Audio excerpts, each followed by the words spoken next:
আজকাল অনেকেই পার্কিনসন নামক একটি রোগে ভুগে থাকেন, যেটি সম্পর্কে আমরা অনেকেই জানি না। আজকের পর্বে আমরা এই রোগটি সম্পর্কেই জানব।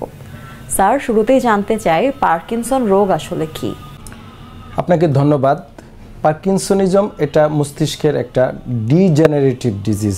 ডিজেনারেটিভ ডিজিজ আরও বিভিন্ন আছে এবং দ্বিতীয় ডিজেনারেটিভ ডিজিজের অন্যতম একটা রোগ, যেটা হচ্ছে আমাদের মস্তিষ্কে আমাদের যে স্নায়ুকোষগুলো আছে এটার উপরে এক প্রকার আপনার প্রোটিন জমে যায়। প্রোটিন জমে যাওয়ার কারণে আমাদের বডিতে যে ডোপামিন মানে নিউরোট্রান্সমিটার আছে বডিতে, ব্রেনের মধ্যে ডোপামিন, সেরোটোনিন, বিভিন্ন নিউরোট্রান্সমিটার, যেটা আমাদেরকে বিভিন্ন মুড, টোটাল মুভমেন্টে হেল্প করে থাকে ব্রেনে।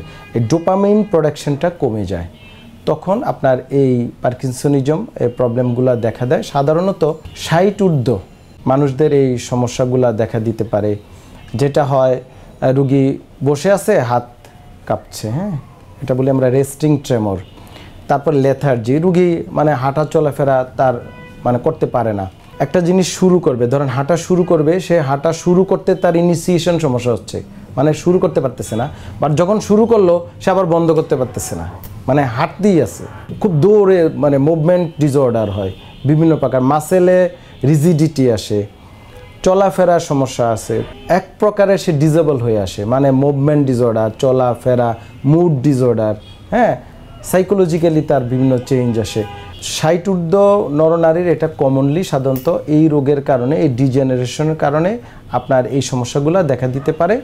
তখন আমাদের কাছে যখন আসে আমরা ক্লিনিক্যালি দেখি যে রুগীর এই প্রবলেমগুলো আছে, পাশাপাশি ব্রেনের কিছু টেস্ট, আরও কিছু টেস্টের মাধ্যমে আমরা কনফার্ম করি আপনার পার্কিনসনিজম রোগে আপনি ভুগছেন। তার মানে এটি একটি ব্রেন সংক্রান্তই রোগ বলা যায়?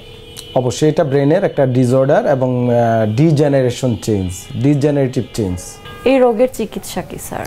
নিউরোলজিক্যাল যত রোগ আছে তার মধ্যে এটা অন্যতম, লেস কমন। বাট যুগের সাথে পাল্লা দিয়ে মানুষ আমাদের গড় আয়ু বৃদ্ধি পাচ্ছে, স্পেশালি বাংলাদেশে। এখন কিন্তু মানুষ গড়ে আমাদের 72 এইজ, যেটা আগে ছিল 40-র মতো, ডে বাই ডে বাড়ছে। যার কারণে দেখা যায় আমাদের এই রোগীর সংখ্যা আস্তে আস্তে দিন দিন বাড়তেছে। আপনারা দেখবেন কোনো একটা ফ্যামিলিতে যারা একটু সিনিয়র আছে তারা কোনো না কোনোভাবে পার্কিনসনিজম এই রোগে আক্রান্ত হচ্ছে। তারা একটু 60-এর উপরে গেলেই, একটু বয়স্ক হলেই, ধরেন যারা বিভিন্ন রোগে ভুগছে তাদের এই সমস্যাগুলা দেখা দিচ্ছে।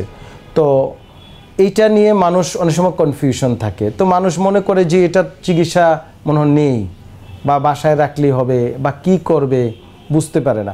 এই রোগের চিকিৎসার ক্ষেত্রে কিছু ঔষধের প্রয়োজন। তো এটা একটা টিম ওয়ার্কের মাধ্যমে হয়ে থাকে। এটা ওষুধগুলো সাধারণত মেডিসিন বা নিউরোমেডিসিন ডাক্তাররা প্রোভাইড করে থাকেন কিছু ঔষধ, কিন্তু মূল মেজর ট্রিটমেন্ট হচ্ছে আপনাকে রিহ্যাবিলিটেশন। এক্সারসাইজগুলো আমরা সাধারণত হসপিটাল বা সেন্টার বেসড করে থাকি। বিভিন্ন থেরাপি, ডোপামিন বা নিউরোট্রান্সমিটারগুলোকে আপনার ঔষধ দিয়ে যেমন আপনি নিয়ন্ত্রণ করতে চান বা বাড়ানো কমানো সম্ভব, ওটাকে এনহ্যান্স করে বিভিন্ন এক্সারসাইজ। এখন আপনি যদি শুধু ঔষধ নির্ভর চিকিৎসা করেন তাহলে কিন্তু আপনার কমপ্লিট চিকিৎসা হবে না, আপনার রেজাল্ট আসবে না। গ্রাজুয়ালি রুগী কিন্তু আস্তে আস্তে ডিসেবিলিটির দিকে চলে যাবে, সে আস্তে আস্তে বিছানায় পড়ে যাবে। এটা হচ্ছে পুনর্বাসন, একটা টিম ওয়ার্কের মাধ্যমে আপনাকে এই রোগের চিকিৎসা চালিয়ে যেতে হবে এবং হোমে বা বাসায় তাকে বিভিন্ন অ্যাক্টিভিটিসে রাখতে হবে, সামাজিক বিভিন্ন কাজে নিয়ে যেতে হবে। ধরেন একটা বিয়ের প্রোগ্রাম, খেলার প্রোগ্রাম, মাঠে ঘাটে এলাকায় বিভিন্ন প্রোগ্রাম হয়, বা সোশ্যাল বিভিন্ন রাজনীতিক হোক, ধর্মীয় হোক, প্রোগ্রামগুলোতে অ্যাটেন্ড করা, ফিজিক্যাল ওয়ার্ক, এক্সারসাইজ, এই এক্সারসাইজ এবং থেরাপি সব মিলিয়ে হচ্ছে এটা ট্রিটমেন্ট। এবং যদি আপনি প্রপার ওয়েতে করতে পারেন তাহলে কিন্তু এই রুগী নিয়ে কোনো অস্থির হওয়ার কোনো কারণ নেই, কোনো হতাশ হওয়ার কারণ নেই।